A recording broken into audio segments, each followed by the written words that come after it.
আজ মঙ্গলবার 29তম ক্লাস এলএম কোচিং সেন্টারের ফেসবুকে, অর্থাৎ এর আগে আমরা 28টা করেছি। আজকে 29তম ক্লাসের মায়াজমের ওষুধ সমূহের সিবিলিটিক মায়াজমের 2টা মেডিসিন নিয়ে আলোচনা করার চেষ্টা করব। অর্থাৎ একটা নোসস, একটা আমাদের মাক্সল। আমরা এর আগেও আলোচনা করেছিলাম যে ওষুধগুলো, আজকে 2টা ওষুধ আলোচনা করার কারণটা হচ্ছে পার্থক্য জেনেই প্রয়োগ করা। দেখুন, মার্সল এবং সিবিলিনামের আলোচনা করতে গেলে শেষ করা যাবে না, 2-3 ঘন্টা বলেও। কিন্তু প্রশ্ন আসছে, আমরা কি আলোচনা করব, কেন করব, উদ্দেশ্য কি? আমরা আলোচনা করব কত সহজে সিমটম মনে রেখে ওষুধ নির্বাচন করা এবং মায়াজমেটিক চিকিৎসা করতে গভীর ক্রিয়াশীল ওষুধগুলো অ্যাভয়েড করা এবং নোসস ওষুধগুলো ব্যবহার করার সময় নিজেদের স্মরণ রাখা উচিত কোনো ভুলভ্রান্তি হচ্ছে কিনা, কোনো রকমের ড্রব্যাক যদি থাকে এবং সেটা যদি ব্যবহার করতে অসুবিধা হয় তাহলে না ব্যবহার করাই ভালো, যদি সঠিক নির্বাচন করা না যায়। উদ্দেশ্য একটাই, এলএম পদ্ধতিতে আমরা যেন কারো কোনো ক্ষতি না করেই চিকিৎসা করতে পারি, সে উদ্দেশ্যেই আমার আলোচনা, সেই উদ্দেশ্যেই এলএম কোচিং সেন্টারের জন্ম। এবং এলএম কোচিং সেন্টারের প্রথম সেমিস্টারে 22 জন ছাত্রছাত্রীকে আমি শুভেচ্ছা এবং অভিনন্দন জানিয়ে আজকের আলোচনা শুরু করছি। তার কারণ একটাই, আগামীতে যেন আপনারাও জানতে পারেন এলএম কোচিং সেন্টারে কি শেখা হয়, কি তার পদ্ধতি এবং সেই পদ্ধতিটা প্রয়োগ করা কত সহজ হতে পারে, সেটি আলোচনা। চলে আসি, আমাদের উদ্দেশ্য 2টা, মনে রাখার কৌশল, কোন কোন লক্ষণ মনে রাখলেই আমরা ওষুধটিকে বুঝতে পারবো এবং সহজেই প্রয়োগ করতে পারবো। দেখবেন যখন মার্কসল আলোচনা করেন অন্তত 30-40-50টা লক্ষণ আপনার অনায়াসে বলতে থাকেন, কিন্তু গুরুত্ব যদি না বুঝে আপনার লক্ষণগুলোর উপরে ভরসা করে ওষুধ প্রয়োগ করেন তাহলে ভুল করবেন। কারণ মায়াজমেটিক ওষুধগুলো বিশেষ করে অত্যন্ত গভীর ক্রিয়াশীল এবং ভিতর থেকে কাজ করে গতিকে সেগুন প্রয়োগ করার সময় সচেতন হওয়া উচিত বলে আমি মনে করি। অযথা কারো শরীরে হাই পাওয়ার ব্যবহার করে শরীরের যেন ক্ষতি করা না হয়, সে উদ্দেশ্যে আমার আলোচনা এবং প্রয়োগের সহজ কথা যেন মনে থাকে। তাহলে চলে আসি, প্রথমে যদি আমি বলি মার্কসল এবং সিবিলিনাম কোনটা কি, সহজ কথা। তারপরে আমি মনে রাখার কিছু কৌশল। একটা অ্যাক্টিভ, একটা ডিপ কনস্টিটিউশনাল। তো বলো স্যার এই 2টা কথার পার্থক্যটা কি? অ্যাক্টিভ মানে কি? অর্থাৎ কোনো শরীরের সিবিলিটিক মায়াজমের ক্রিয়া আছে তাকে আমরা বলবো মার্কসল। আর সেটা যদি কনস্টিটিউশনাল চেঞ্জ হয় তাহলে সেটাকে বলবো আমরা ডিপ কনস্টিটিউশনাল মেডিসিন, অর্থাৎ ম্যাডোলিনাম প্রয়োগ করার মতন তার শরীরের যোগ্যতা আছে। একটা উদাহরণ দিয়ে বুঝলেই বুঝতে পারবেন। যেমন ধরেন, বংশগতিতে কেউ ল্যাংড়া, আপনি হয়তো সিলেকশন করতে পাচ্ছেন না, তখন কিন্তু আপনি যদি বংশগতিতে ল্যাংড়া হয়ে থাকে তাকে অনায়াসেই আপনার সিবিলিটিক মাধ্যমে প্রথমেই প্রয়োগ করতে পারেন। কি সুন্দর তথ্য! তাহলে বুঝতে পারছেন কি জটিল আবার কি সহজ। একটা সুস্থ মানুষের পক্ষে আপনি চট করে সিবিলিনাম ব্যবহার করতে পারবেন না, উচিত হবে না, ব্যবহার করবেন সেটা হচ্ছে অন্য কথা। কিন্তু এরকম অঙ্গহানি হয়ে যাদের জন্মগ্রহণ করে তাদের ক্ষেত্রে সিবিলিনামটা সবচেয়ে বেশি প্রয়োজন হয়, যদি লক্ষণ দৃষ্টি ওষুধটা প্রয়োগ করতে পারেন। আমি কি তথ্য দিলাম? তথ্য দিলাম এই যে একটা অ্যাক্টিভ, কিসের অ্যাক্টিভ? অর্থাৎ সিবিলিটিক মাধ্যমের অ্যাক্টিভ হচ্ছে মার্কসল, আর ডিপ সিটেড কনস্টিটিউশনের ওষুধ হচ্ছে সিবিলিনাম। তো ডিপ সিটেডটা কিরকম? এই যে বললাম, অর্থাৎ জন্মগতভাবে কেউ ল্যাংড়া, জন্মগতভাবে নাকের হাড় বাঁকা, জন্মগতভাবে কানা, জন্মগতভাবে কোনো কিডনি একটা নাই, জন্মগতভাবে যদি কোনো ট্রাবলস হয়ে থাকে তাহলে আমরা অনায়াসেই আমরা ডিপ সিটের কনস্টিটিউশনাল ওষুধ দিতে পারি। চলে আসি তারপরেরটা কি, অর্থাৎ এই যে বুঝলাম একটা অ্যাক্টিভ একটা ডিপ কনস্টিটিউশন। দ্বিতীয়টা যদি বলি টিস্যু ডিস্ট্রাকশন। দেখুন সিফিলিটিক মায়াজমের টিস্যু নষ্ট একটা কম্পালসারি, অর্থাৎ যেখানে টিস্যু নষ্ট বলতে ক্ষত বা ক্ষতজনিত কারণে কোনো ডিস্ট্রাকটিভ কিছু নাই সেখানে আমরা ব্যবহার করতে পারি না, সেখানে আমরা মার্সল ব্যবহার করতে পারি। মার্সলের আরো প্যারালাল ওষুধ আছে, যেমন আমরা বলতে পারি ক্ষত যদি হয়, পুঁজ যদি হয়, সেখানে আমরা হিপাসালফা ব্যবহার করতে পারি, কিন্তু মার্সেল গভীরতাটা অনেক বেশি। হিপাসালফ হয়তো তিনটার মায়াজমে কভার করে এবং তাতে করে তার কার্যকারিতা প্রয়োজন হইলেই আমরা ব্যবহার করতে পারি, তবে অপ্রয়োজনে কোনো ওষুধেই ব্যবহার করা সঠিক না। তাহলে টিস্যু নষ্ট ডিস্ট্রাকশন থাকলে আমরা করতে পারি।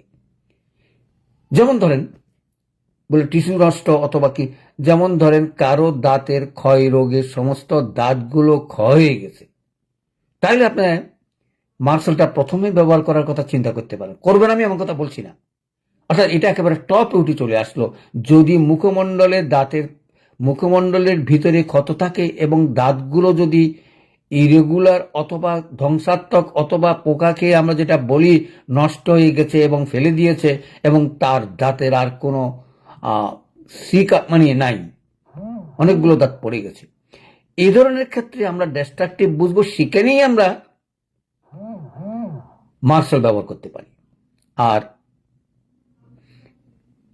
সিভিলিনাম ওই যে বললাম ফুললি হয়ে গেছে, অর্থাৎ জন্মগতভাবে সে অর্জন করে নাই বা পরে হয় নাই, সেটা জন্মগতই চলে আসছে, অর্থাৎ তার ডিস্ট্রাকটিভটা হয়েই গেছে, সেখানে আর কিছু করার থাকে না। যেমন উদাহরণস্বরূপ যদি আমি একটা কথা বলি তাহলে সুন্দর বুঝতে পারবেন। যেমন ধরেন বোবা, কোনো না কোনো কারণে তার যদি কোনো কিছু অঙ্গহানি হয়ে থাকে এবং সে যদি বোবা হয়ে থাকে, তাহলে সেটাও সম্ভব আপনি সিভিলিনাম ব্যবহার করে, সেখানে আপনি প্রথমেই আপনি সিভিলিনাম ব্যবহার করতে পারেন। যদি আপনি কনস্টিটিউশনালি ট্রিটমেন্ট করে দেখেন যে সে লোক জেনেটিক্যালি সে সিভিলিটিক মায়াজমের রোগী, তাহলে দুইটা কথা হয়ে গেল, ডিস্ট্রাকটিভ। আর তৃতীয়টা যদি চিন্তা করি, এটা একুট কেসেও ব্যবহার করা যায়, আবার ক্রনিক কেসেও ব্যবহার করা যায়। এখন প্রশ্ন আসছে যে স্যার আপনি তো বললেন যে আমরা গভীর ক্রিয়াশীল ওষুধগুলো প্রয়োগ না করতে, যেমন দাঁতে ব্যথা। তো দাঁতে ব্যথা এটা একুইট কেস, আপনার মার্সেল দিতেই পারেন। চট করে আমি কেন মার্সেল দেব না? যদি দেখি যে না, তার দাঁতের ক্ষয়রোগের সঙ্গে মার্সেলের কোনো মিল নেই, অর্থাৎ দাঁতগুলো ভালোই আছে, কোনো না কোনো কারণে তার অত ব্যথা হচ্ছে এবং সেটা ক্যালসিয়ামের অভাবে হতে পারে, শরিক মায়াজমের কারণে হতে পারে, তাহলে আপনি প্রয়োজন নাই মার্সেল ব্যবহার করার। আমাদের তার আগে অনেকগুলো ওষুধই আছে, সেগুলি আপনার দাঁতের ব্যথার উপরে যখন পড়বেন তখন দেখার চেষ্টা করবেন, সেগুলি দিয়েই শুরু করতে পারেন। যদি সেরকম কেস হয়ে থাকে দেখবেন ক্যালকেরিয়া ফসও কাজ করে, ক্যালকেরিয়া ফ্লোরও কাজ করে, ব্যথারও কাজ করবে, যদি সেটা তার ক্যালসিয়ামের অভাবে তার দাঁতের যদি কোনো রকমের ব্যথা বেদনা হয়, কিন্তু ক্ষয় নাই, অর্থাৎ এনামেলটা চলে যায়নি, দাঁত গা পড়ে যায়নি, দাঁতের কালো বর্ণ নাই, একটা দাঁত ক্ষয় একেবারে গর্ত হয়ে গেছে, এরকম কিছু নাই, তাইলে আপনি বুঝবেন সেটা সিভিলিটিক মায়াজম নয়। এই কারণেই সেখানেও মার্সেল ব্যবহার করার সময় একটু চিন্তা করে করবেন, এই আশা রেখেই আজকের এই আলোচনাটা শুরু করছি। তাহলে বুঝতে পারছেন আমরা ব্যবহার করব একটু ধীরে, একটু দুই একটা মাত্রা অন্য ওষুধ দিয়ে আমরা চেষ্টা করব। আমরা জানি একুট কেসে এলএম পদ্ধতি আধা ঘন্টা বা 1 ঘন্টা পর পর 3 বা 4 বার মাত্রা দিলেই আপনি বুঝতে পারবেন ওষুধটা সঠিক কি সঠিক নয়। যেমন ব্যথা হয়েছে, আপনি হাইপেরিকাম দিয়ে শুরু করলেন, দাঁতে ব্যথা, চরম ব্যথা, কিন্তু দাঁতে কোনো রকম পোকা টোকা কোনো রকমের ক্ষয় কিচ্ছু নাই, দেখবেন আপনি আপনার হাইপেরিকামের কাজ দেখে অবাক হবেন। যার যার ক্ষেত্রে তেত্রি দখলদার, অর্থাৎ যেখানে যার ক্ষেত্র সে তার ক্রিয়া কার্যকলাপ পূর্ণ দেখাতে পারে। এই সৌভাগ্য আপনাদের হোক যারা আমার ভিডিওগুলো দেখেন। আমি দু একটা জিনিস দেখেছি, আমি চায়নার কাজ দেখে এখনো পর্যন্ত আমি হতভম্ব। সিম্পল ওষুধ। এই জন্যই বলছি কেন যে মার্কসলি কাজ করবে, অন্য কোনো ওষুধে কাজ করবে না, এটা সঠিক নয়। আপনার যদি লক্ষণ মতন সকল ক্রিয়া কার্যকলাপ যদি দেখেন, তাহলে চায়নার কাজও কোনো অংশে তার ক্ষেত্রে কম নয়, যদি লক্ষণ মতন মোতাবেক ওষুধগুলো দিতে পারেন। তো বলছে এই কথা কেন বললাম এই কারণে, মায়াজমেটিক যখন চিকিৎসা করবেন তখন চিন্তা করবেন আপনার মার্কসল আসতে পারে, কিন্তু যখন আপনি সিম্পল আপনি তরুণ রোগের চিকিৎসা করবেন তখন মার্কসলের কথা চিন্তা করার কোনো প্রয়োজনই নেই, কারণ তরুণ রোগ নানা কারণে হতে পারে। এই জন্যই টেস্টিংটা অত্যন্ত প্রয়োজনীয়। তাইলে আপনারা বুঝতে পারলেন, আলোচনাটা দীর্ঘায়িত করবো না, যার কারণে অধৈর্য ঘরে অনেক সময় অ্যাকুইট এবং ক্রনিক দোনোটাতেই কাজ করে মার্কসল। আর সিপিলিনাম দুটা কথা মনে রাখবেন, ইনহেরিটেড অর্থাৎ বংশগতভাবে চলে আসছে, এবং সাপ্রেশন অর্থাৎ কোনো না কোনো কারণে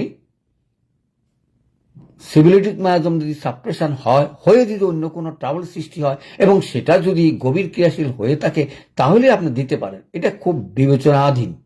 তাহলে এই তিনটা কথা মনে রাখলেই আপনি অনায়াসেই আপনার প্রয়োগটা বুঝতে পারবেন। তাহলে চলে আসি দ্বিতীয় ধাপ, অর্থাৎ আমরা একটা ধাপা গেলাম, বুঝতে পারলাম যে এই ওষুধগুলো কখন কিভাবে ব্যবহার করব। দ্বিতীয় ধাপে কইতেছে, যদি মুখমণ্ডলে কোনো রকমের আলসার না থাকে, মুখে যদি কোনো গন্ধ না থাকে এবং জিহ্বার উপরে লালা না থাকে এবং জিহ্বাতে যদি দাঁতের ক্ষরণ না হয় এবং জিহ্বা যদি অপরিষ্কার না থাকে এবং মুখের গন্ধ এগুলো না থাকলে অনেক সময় মার্কসল ব্যবহার করেই যায় না। এইসব লক্ষণগুলো প্রাধান্য। হ্যাঁ, আপনি হয়তো বাতের ব্যথার উপরে মার্কসল ঠিক নির্বাচন করেছেন, কিন্তু আপনাকে দেখতে হবে তার এই মুখমণ্ডলের কোনো রকমের ট্রাবলস আছে কিনা। মুখমণ্ডলে বলতে আমি প্রথমেই বুঝাচ্ছি দাঁত এবং জিহ্বা, তারপর যদি বুঝাই সেটা হলো নাক। দেখবেন দেখি যেন মনে হয় চিনি হুয়ারে। এই জন্যই বলা হয় মায়াজমেটিক ট্রিটমেন্ট করার সময় সকল দিক নির্দেশনাগুলো মেনেই আপনাকে চলতে হবে। যেমন কারণ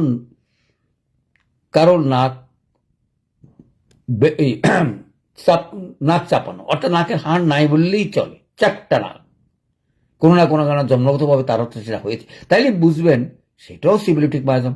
নাকের ক্ষত সেটাও সিবিলিটিক মায়াজম, নাকের হাড় বাঁকা সেটাও সিবিলিটিক মায়াজম।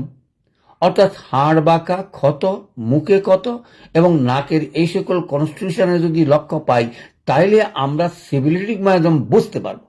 তারপরে মার্কসল দিবেন কি দিবেন না এবং সিবিলিনাম ওষুধ প্রয়োগ করবেন এটা আপনার ব্যাপার। যত কম ব্যবহার করে আপনার লক্ষ্যে পৌঁছাতে পারেন। লক্ষ্য না পৌঁছতে পারলে নিশ্চয়ই যাবেন না কেন। প্রশ্ন আসতে পারে, স্যার রোগী তো আমাদের কাছে এতদিন থাকতে চাইবে না, আমি প্রথমেই দিয়া নেই। এই ভুল করবেন না। কেন বলতেছি, কারণ আপনার একটা ভুলের জন্য রুগীটা হারাবেন। তো বলে স্যার এটা কি কথা বললেন, আমরা তো তাড়াতাড়ি চিকিৎসা চাচ্ছি, আমরা একেবারে হাই পাওয়ারফুল অথবা হাই ওষুধ, আমি সিপিলিনাম ধরে ফেলেছি, সিপিলিনাম লক্ষণ টক্ষণ পেয়ে গেছি, সমস্ত কিছু পেয়ে গেছি, তারপরে দিয়ে ফেলালাম না। একটু অপেক্ষা করেন। আপনার শুভ দৃষ্টিটা কি? শুভ দৃষ্টি হচ্ছে যদি অ্যাকুইট কেস অন্য কোনো কারণে হয়ে থাকে, আপনি একদিনেই বুঝতে পারবেন।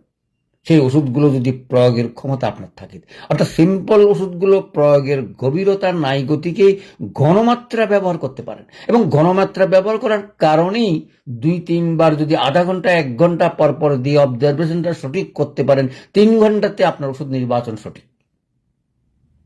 কি সুন্দর তথ্য এলএম পদ্ধতির ওষুধগুলো, অর্থাৎ 50 পদ্ধতির ওষুধগুলো যদি ব্যবহার জানেন, তাহলে আপনার কোনো বিপদ নাই। যত সহজে ব্যবহার করতে পারেন, তত সহজে ক্রনিক ডিজিজগুলো চিকিৎসা করতে পারেন। তারপরও ভুল ভ্রান্তি আমাদের হবে। আমরা একটা মিশন এবং ভিশন করতে চাচ্ছি, যে মিশন এবং ভিশনে আগামী দিন সকল ডাক্তারের চিকিৎসা পদ্ধতি দেবে একই রকম। আমাদের পদ্ধতি একটু ভিন্ন থাকতেই পারে। আপনি হয়তো কোনো ওষুধ আগে দেবেন, আমি হয়তো পরে দেব, বা আমি আগে দেব, আপনি পরে দেবেন, কিন্তু আমাদের লক্ষ্য একটাই, কত তাড়াতাড়ি তার চিকিৎসা করতে পারি, এবং চিকিৎসা করতে গিয়ে কি রকম ট্রাভেলস গুলো পড়ি সেটাই আলোচনা করার জন্যই এটা। অর্থাৎ কত সহজে আমরা চিকিৎসাটা ভালো করতে পারি। একটা ভালো লোক আসলো, তার মায়াজমেটিক টিকিটটা জন্য সে অত আসে নাই, আগাগোড়া ইতিহাস দেখে দেখলেন তার কোনো মায়াজমেটিক ট্রাভেলসে নাই। আপনি কেন মিশি তাকে এই সকল ওষুধ দিয়ে ক্ষতি চিন্তা করবেন? আপনারা তো বলতে পারেন, স্যার এগুলো ক্ষতি কি করে? ক্ষতি করে অনেক সময় অন্য ওষুধের ক্রিয়া কার্যকলাপ আর করতে দেই না। কারণ শরীরে যদি একটা রোগ আপনি এই কৃত্রিম ওষুধ তৈরি করে রাখেন, তখন আরেকটা ওষুধের, কারণ ওই যে বললাম গভীর ক্রিয়াশীল ওষুধ, এগুলো দীর্ঘদিন হয়তো থাকবে। সেখানে পঞ্চরত্ন পদ্ধতির অনেক সুবিধাও, কারণ সেটা দীর্ঘদিন থাকে না। তাই বলে আপনার অযথা ব্যবহার করা থেকে দূরে থাকার চেষ্টা করবেন। তাইলে আপনার কি কথা হলো, তরুণ রোগ আমি একদিনেই নির্বাচন করব ওষুধ, এবং একদিনেই ভালো করার চেষ্টা করব। আর যদি সেটা ক্রনিকের ভিতরে পড়ে, অর্থাৎ কেস টেকিং নিয়ে আপনি বুঝতে পারছেন সে লোক সিবিলিটিক মায়াজমের একেবারে সঠিক, কারণ আত্মহত্যার ইচ্ছা, নাক বাঁকা, হাড় বাঁকা, জন্মগত এটা আছে, কানা অথবা কোনো অঙ্গহানি আছে, তাইলে আপনি প্রয়োগ করতে পারেন, আমার কোনো আপত্তি নেই। কারণ সে সিবিলিটিক মায়াজমের রোগী। এই জন্য মায়াজমেটিক ট্রিটমেন্ট হোমিওপ্যাথিতে, অর্থাৎ আমরা যারা অর্গানন পড়ি এবং জানি এটা কত বিশাল এবং কত আনন্দের, তার সঙ্গে সঙ্গে আমরা কমন ওষুধও আমাদের জানার দরকার। চলে আসি তাহলে, অর্থাৎ জিহ্বা ডার্টি, সাদা ল্যাবযুক্ত ময়লা এবং গন্ধ আছে, দাঁতের ছাপ আছে, এই কথাগুলো থাকলেই, আর রাত্রে যদি বাড়ে, এই কথাগুলো থাকলেই আমরা মার্শলকে ব্যবহার করতে পারি 1 নম্বর হিসাবে। অর্থাৎ তার শরীরে অর্জিত বা লক্ষণগত দিকে চিন্তা করে এই সকল জেনে আমি ঠিক করেছি সে সিবিলিটিক মায়াজমের রোগী, এবং এখানে আমি মার্শল ব্যবহার করতে পারবো দাঁতের ব্যবহারে, দাঁতের ক্ষয় রোগে এবং মুখে ক্ষতে, এবং ক্ষতের যদি সেরকম লক্ষণগুলো পান তখন। কিন্তু আপনার মার্শলের অন্যান্য ক্রিয়াগুলো যদি লক্ষ্য করেন, লক্ষণগুলো যদি মনে রাখেন, তাহলে আপনার এগুলো যদি মনে না থাকে, তাহলে আপনি কখনো মার্শল ব্যবহার করা থেকে দূরে থাকার চেষ্টা করবেন। কি বললাম? বললাম একটা, মুখে ক্ষত, দাঁতে ক্ষত, দাঁত পড়া, আক্কেল দাঁত, নাকে ক্ষত, এবং ক্ষতগুলোর অর্জিত অথবা জন্মগত নয়, তাহলে আপনি এটা ব্যবহার করতে পারেন। আর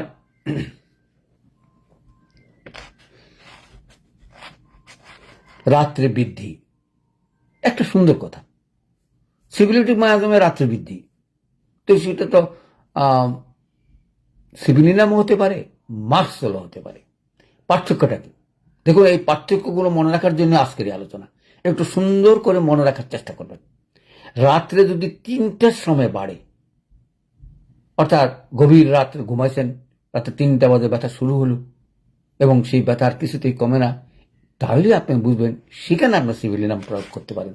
রাত্রে বৃদ্ধি, সেটা সিবিলিটিক মায়াজমের একটা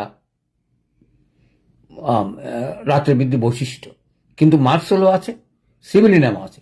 পার্থক্যটা, মার্শল 3টা বাজেই তার সিবিলিনামের 3টা বাজে তার বৃদ্ধিটা হয়। এই পার্থক্যটুকু মনে রাখলে আপনার প্রয়োগও সুবিধা হবে। চলে আসি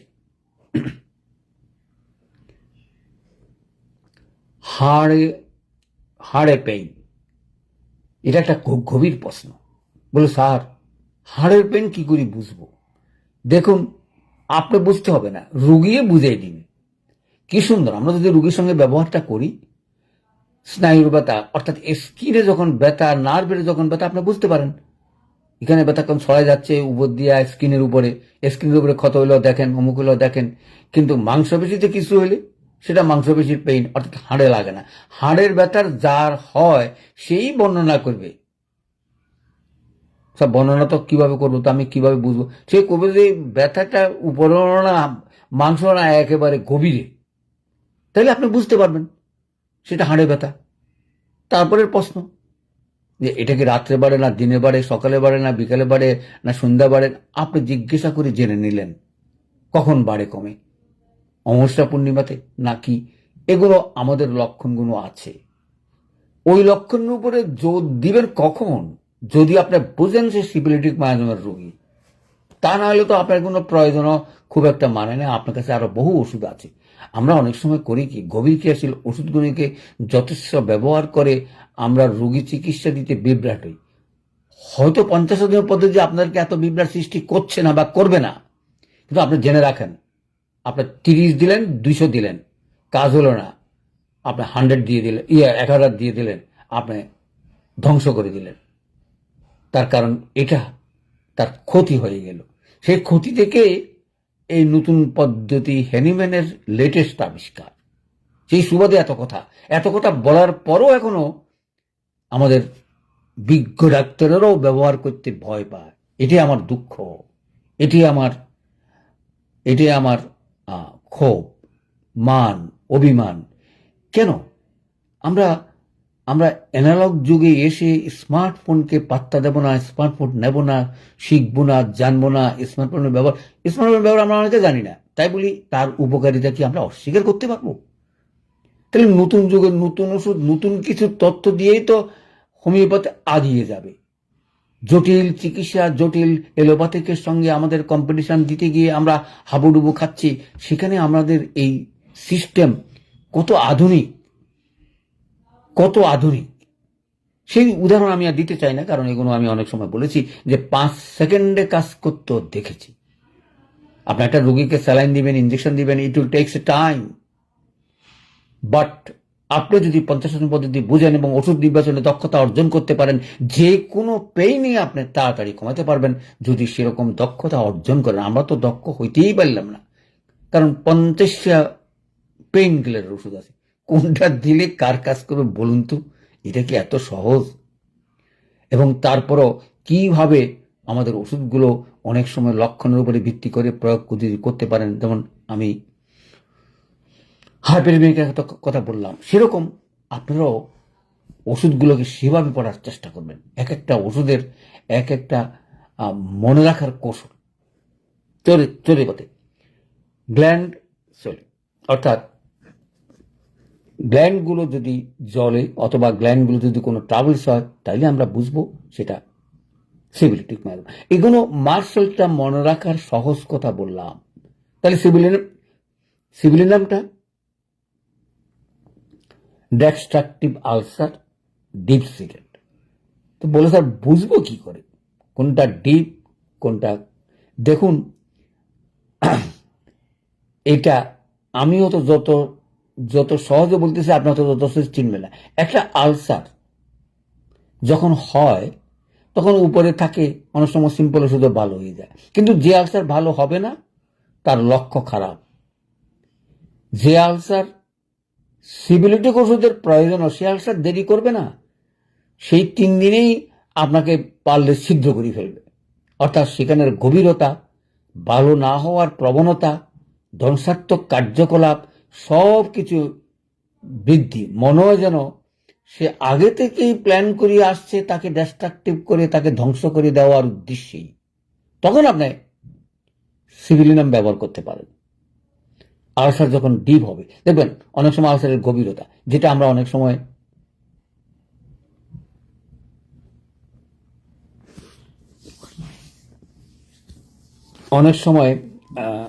ওষুধের নামও মনে পড়তেছে না, মায়াজমেটিক সিবিলিটিক মায়াজম, আরো অনেকগুলো ক্যালিব্রেকমের মনে রাখার কৌশলটা কি? টাকার মতন গভীরতা বেশি, অর্থাৎ গোল গভীরতা বেশি।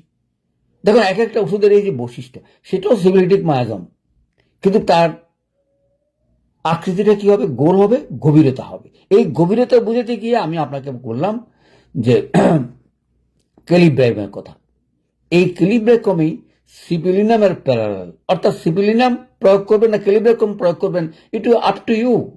আপনার ব্যাপার, কারণ সেখানেও গভীরতাটা বেশি।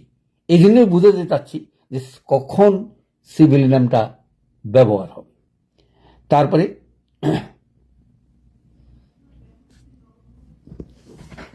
বোন ডিফর্মিটি, এই কথাটা একটু আগেও বলছি। দেখুন, ওই যে বললাম জন্মগত হাড় বাঁকা, যেমন ল্যাংড়া হতে পারে, হাত বাঁকা হতে পারে, 5 আঙ্গুল হতে পারে, এগুলো জন্মগত ডিফেক্ট, এগুলোকে বলা হয় সিভিলিটিক মায়াজম। সেখানে কি বলছে? বোন ডিফর্মিটি, অর্থাৎ হাড় যদি বাঁকা হয়। যেমন ধরেন, আমি যদি বলি রিকেট, এটাও হাড় বাঁকা, এটাও ধ্বংসাত্মক কার্যকলাপ।